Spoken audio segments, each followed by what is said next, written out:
Hello friends, welcome to my channel Vasan's kitchen. இன்றைக்கு நாம் பார்க்க போகிற பதிவு பெண்களுக்கான வீட்டு குறிப்புகள். வாங்க வீடியோக்குள்ளே போகலாம். டிப் நம்பர் 1, நம்ம வெங்காயம் பூண்டு இந்த மாதிரி வாங்கும்போது இந்த மாதிரி ஒரு வலையில் போட்டு கொடுப்பாங்க. இந்த வலையை நம்ம வீட்டில் எடுத்து போட்டு டிஸ்போஸ் பண்ணிடுவோம். அந்த மாதிரி டிஸ்போஸ் பண்ணாமல் இந்த வலையிலேருந்து சூப்பரான ஒரு ஸ்க்ரப்பர் பண்ணலாம். முழு தேங்காய் எடுத்துக்கோங்க. இந்த மேலே இருக்கிற குடுமி இருக்கு இல்லையா, அதை ஃபஸ்ட்டு தனியாக அந்த மாதிரி எடுத்துக்கோங்க. எடுத்துகிட்டு உங்களால் எந்த அளவுக்கு குட்டி குட்டி பீஸஸாக கைகளை வச்சு பிரிச்சுக்க முடியுமோ அந்தளவுக்கு இந்த மாதிரி பிரித்து எடுத்துக்கோங்க. அவ்வளவுதான் ஃப்ரெண்ட்ஸ். அடுத்ததாக நம்ம எடுத்து வச்சுருக்கோம் இல்லையா அந்த நெட்டு, அந்த வலைக்குள்ளே இந்த தேங்காவோட முடி உள்ளே சேர்க்க வேண்டியது தான். உள்ளே போட்டுட்டு நல்லா டைட்டாக ரோல் பண்ணி ஒரு பால் மாதிரி ஆக்கிக்கலாம்.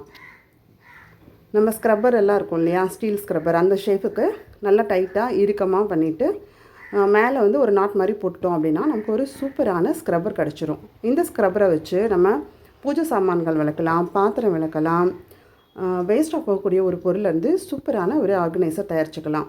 ரெண்டாவது, நம்ம வீட்டில் பாத்திரம் தேய்க்கிற ஸ்க்ரப்பர் ரொம்ப நாள் யூஸ் பண்ணக்கூடாதுன்னு சொல்கிறாங்க. அப்படி யூஸ் பண்ணாங்க அப்படின்னா அதில் பாக்டீரியாக்கள் வரும், அதனால் நம்ம உடம்புக்கு கெடுதி விளைவிக்கும்னு சொல்கிறாங்க. எப்படினாலும் நம்ம வீட்டுக்கு தேங்காய் வாங்க போகிறோம், இந்த மாதிரி வலைகளும் கிடைக்கும். ஸோ ரெண்டையும் சேர்த்து வச்சு நம்ம இந்த மாதிரி ஸ்க்ரப்பராக பண்ணி வச்சிட்டோம் அப்படின்னா நமக்கு தேவையானப்போ இதை எடுத்து யூஸ் பண்ணிவிட்டு டிஸ்போஸ் பண்ணிடலாம். நீங்களும் இந்த டிப்பை ஃபாலோ பண்ணி இந்த மாதிரி ஸ்க்ரப்பர் செஞ்சு வச்சுக்கோங்க ஃப்ரெண்ட்ஸ், ரொம்பவே யூஸ்ஃபுல்லாக இருக்கும். அடுத்ததாக நம்ம சமையலுக்கு பயன்படுத்தக்கூடிய கொத்தமல்லி இலைகள். கொத்தமல்லி இலை வெளியில் வச்சோன்னா மறுநாளே வாடி வதங்கி போயிடும். அதுக்கப்புறம் அதை யூஸ் பண்ணுறதுக்கு அந்தளவுக்கு டேஸ்ட்டாகவும் இருக்காது. இது கொத்தமல்லி எப்போவுமே ஃப்ரெஷ்ஷாக இருக்கிறதுக்கு சூப்பரான டிப் பார்க்கலாம். இந்த மாதிரி கவர் கிடச்சிது அப்படின்னா எடுத்துக்கோங்க. கவர் உள்ள ஈரப்பதம் எதுவும் இல்லாமல் இருக்கணும். கொத்தமல்லியில் வேஸ்ட் எதுவும் இருந்தால் எடுத்துகிட்டு கொத்தமல்லியை வேரோட அப்படியே ஃபுல்லாக உள்ளே வச்சிடலாம். கொத்தமல்லி இலையை இந்த மாதிரி கவருக்குள்ளே வச்சுட்டு அந்த கவரோட ஓப்பன் பகுதி இருக்கு இல்லையா, அதை லைட்டாக மடக்கி விட்டுட்டு அப்படியே லைட்டாக 2 தடவை ரோல் பண்ணி விட்டுட்டு நல்லா ஒரு டைட்டாக சீல் பண்ண மாதிரி இருக்கும். இந்த மாதிரி வச்சுட்டு ஃப்ரிட்ஜில் செல்ஃபில் வச்சிடலாம். இப்படி வச்சோம் அப்படின்னா நம்ம அவசரத்துக்கு எடுக்கும் போதும் டக்குன்னு எடுத்துக்கலாம். இந்த மாதிரி கவரில் வச்சிங்க அப்படின்னா 1 வாரம் வரைக்கும் கூட கொத்தமல்லி ஃப்ரெஷ்ஷாக இருக்கும் ஃப்ரெண்ட்ஸ். நீங்களும் ட்ரை பண்ணி பாருங்கள்.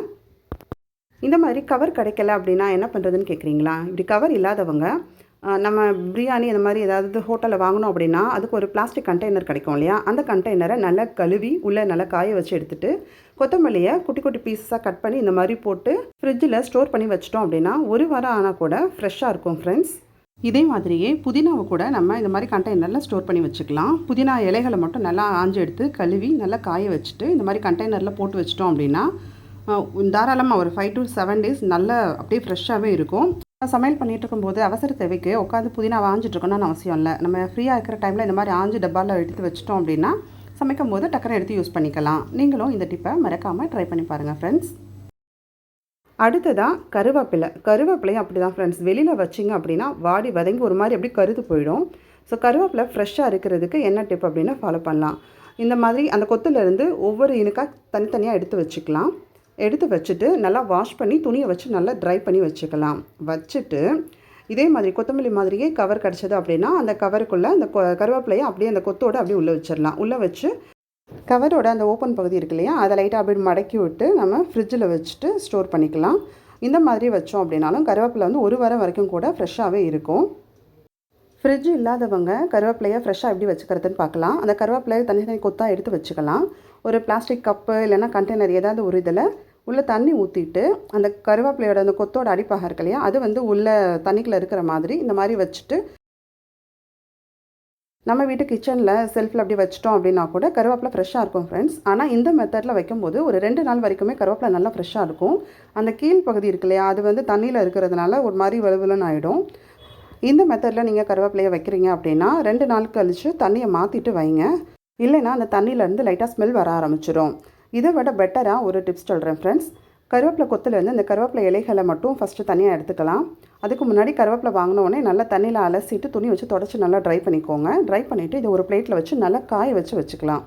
காஞ்சதுக்கப்புறம் அதை ஒரு கண்டெய்னரில் போட்டு வச்சிங்க அப்படின்னா இதுக்கு ஃப்ரிட்ஜில் வைக்கணும்னு அவசியமே இல்லை. வெளியில் நம்ம கிச்சன்லேயே தாராளமாக வச்சுக்கலாம். வச்சுட்டு நமக்கு எப்போ தேவையோ அதுலேருந்து எடுத்து யூஸ் பண்ணிக்கலாம். அடுத்ததாக கருவேப்பிலையை ஃப்ரெஷ்ஷாக வைக்கிறதுக்கு ஒரு சூப்பரான டிப் ஃப்ரெண்ட்ஸ். கருவேப்பிலை கொத்துலேருந்து இலையை மட்டும் தனியாக உருவி க்ளீன் பண்ணி எடுத்துக்கலாம். இந்த மாதிரி வீட்டில் நம்ம யூஸ் பண்ணாத டிஃபன் பாக்ஸ் இருந்தாலும் சரி, இல்லைன்னா நம்ம அந்த ஹோட்டலில் வாங்குற அந்த பிளாஸ்டிக் டிஸ்போசபிள் கண்டெய்னர் கிடச்சாலும் சரி, எதுலனாலும் அந்த உள்பகுதி வந்து ஈரம் இல்லாமல் நல்லா தொடச்சி எடுத்துட்டு நம்ம உருவி வச்சுருக்கிற அந்த கருவேப்பிலையில உள்ளே போட்டு நம்ம க்ளோஸ் பண்ணி வச்சுட்டு ஃப்ரிட்ஜில் வச்சிடலாம். இப்படி வச்சோம் அப்படின்னா கருவேப்பிலை 1 வாரத்துக்கு மேலே ஆனால் கூட உள்ளே அப்படியே ஃப்ரெஷ்ஷாக இருக்கும் ஃப்ரெண்ட்ஸ். சமையல் பண்ணும்போது அவசரத்துக்கு கருவேப்பிலை கொத்த எடுத்து உருவி அது கீழே விழுந்து ஸோ அந்த மாதிரி பிரச்சனையும் இருக்காது. நம்ம ஏற்கனவே உருவி தான் வச்சுருக்கிறோம். ஸோ நீட்டாக அந்த கண்டெய்னர் ஓப்பன் பண்ணிவிட்டு டக்குன்னு தாளிக்கிற சமயத்தில் எடுத்து நம்ம யூஸ் பண்ணிக்கலாம். ரொம்ப சுலபமாகவும் இருக்கும். கண்டிப்பாக இந்த டிப்பை நீங்களும் ட்ரை பண்ணி பாருங்கள் ஃப்ரெண்ட்ஸ். அடுத்ததாக நம்ம சாப்பிட்டுட்டு டிஸ்போஸ் பண்ணக்கூடிய இந்த மாதிரி கண்டெய்னர் இருக்கு இல்லையா, இதை வச்சு ஒரு சூப்பரான டிப் பார்க்கலாம் ஃப்ரெண்ட்ஸ். பச்சை மிளகா இருக்கு இல்லையா, வெளியில் வச்சோம் அப்படின்னா எப்படினாலும் வாடி ஒரு மாதிரி அழுக ஆரம்பிச்சிரும். பச்சை மிளகாயை ஃப்ரிட்ஜில் அப்படியே ஓப்பனாக வச்சாலும் அதே தான் நடக்கும். உள்ளுக்குள்ளே நம்ம கட் பண்ணி பார்த்தோன்னா உள்ள சீட்ஸ் எல்லாமே கருப்பாக ஒரு மாதிரி கலர் மாறிடும். பட் இந்த மாதிரி கண்டெய்னரில் நம்ம கருவேப்பிலை காம்பை எடுத்துகிட்டு உள்ளே போட்டு வச்சோம் அப்படின்னா கருவேப்பிலை வந்து எத்தனை நாள் ஆனாலும் ஃப்ரெஷ்ஷாக இருக்கும் ஃப்ரெண்ட்ஸ். தாராளமாக 1 வாரத்துக்கு மேலே கூட நம்ம பச்சை மிளகாயை ஃப்ரெஷ்ஷாக வச்சுக்கலாம். கண்டெய்னரை நல்லா க்ளீன் பண்ணிவிட்டு தண்ணி எதுவும் இல்லாமல் நல்லா தொடச்சி எடுத்துட்டு அதே மாதிரி பச்சை மிளகாயும் வாஷ் பண்ணி நல்லா ட்ரை பண்ணிவிட்டு உள்ளே போட்டு நம்ம ஸ்டோர் பண்ணி வச்சிட்டோம் அப்படின்னா சூப்பராக ஃப்ரெஷ்ஷாகவே இருக்கும் ஃப்ரெண்ட்ஸ். நம்ம சாதம் வடித்த தண்ணி இருக்கும் இல்லையா, அந்த வடி தண்ணியை வச்சு ஒரு சூப்பரான டிப் பார்க்கலாம். இந்த சாதம் வடித்த தண்ணியில் வந்து நிறைய சத்துக்கள் இருக்குது ஃப்ரெண்ட்ஸ். இந்த தண்ணியை நம்ம ஒரு டம்ளரில் எடுத்து கொஞ்சமாக உப்பு கலந்துட்டு இந்த தண்ணியை நம்ம குடித்தோம் அப்படின்னா உடம்புக்கு ரொம்பவே ஸ்ட்ரென்த்தாக இருக்கும் ஃப்ரெண்ட்ஸ். அந்த டயர்ட்னஸ் எல்லாமே போயிடும். நீங்களும் இந்த டிப்பை ட்ரை பண்ணி பாருங்கள். அடுத்ததாக அந்த வடி தண்ணியை வச்சு நம்ம ஒரு சூப்பரான டிப் பார்க்கலாம். தண்ணி வந்து சூடாக இருக்கும்போது செய்ய வேண்டாம். ஒரு பாத்திரத்தில் ஊற்றி தண்ணி நல்லா ஆறுனதுக்கு அப்புறமா அந்த வடி தண்ணி மேலே ஏடெல்லாம் இருக்குல்ல அதெல்லாம் எடுத்துகிட்டு வெறும் தண்ணியை மட்டும் நம்ம எடுத்துக்கலாம். தண்ணி நல்லா ஆறிடுச்சு. நம்ம வீட்டில் ஏதாவது பாட்டில் இருக்கும் இல்லையா, நம்ம ஏதாவது கூல்ட்ரிங்க்ஸ் குடிச்சிட்டு அந்த பாட்டில் இருந்ததுன்னா அந்த பாட்டிலை நல்லா கழுவி எடுத்துக்கோங்க. அந்த பாட்டிலுக்குள்ளே நம்ம இப்போ எடுத்து வச்சுருக்கிற அந்த வடி தண்ணியை உள்ளே ஊற்றிடலாம்.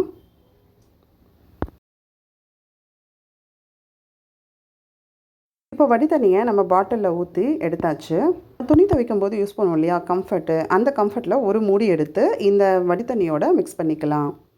மிக்ஸ் பண்ணிவிட்டு பாட்டிலை மூடிட்டு நல்லா குலுக்கி விட்டோம் அப்படின்னா சூப்பரான ஒரு கண்டிஷ்னர் ரெடி ஃப்ரெண்ட்ஸ். இதை வச்சு நம்ம ட்ரெஸ் வாஷ் பண்ணும்போது ஒரு பக்கெட்டில் தண்ணி விட்டு இதில் ஒரு மூடி விட்டு நல்லா துணிகளை முக்கி எடுத்து காய வச்சிங்க அப்படின்னா துணிகள் வந்து நல்லா பளபளப்பு குறையாமல் சூப்பராக இருக்கும்.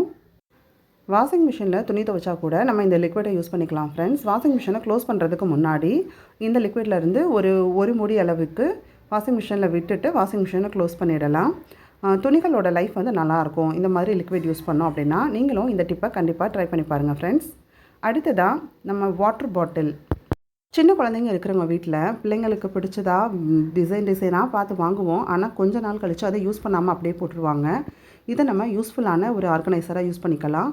வாட்டர் பாட்டிலில் உள்ளே நல்லா க்ளீன் பண்ணிவிட்டு இதை அப்படியே கூட நம்ம யூஸ் பண்ணிக்கலாம். நம்ம வீட்டில் பென்சில் இருக்குது, பென்சில் பென்னெல்லாம் போட்டு வச்சு அதை ஒரு பென்சில் ஸ்டாண்டாக யூஸ் பண்ணிக்கலாம். அப்படி இல்லைன்னா நம்ம வீட்டில் கத்தி அதெல்லாம் வைக்கிறோம் இல்லையா, அந்த மாதிரி வைக்கிறதுக்கு ஒரு ஸ்டாண்டாக யூஸ் பண்ணிக்கலாம். ஸ்பூன் எல்லாம் போட்டு வச்சுக்கலாம்.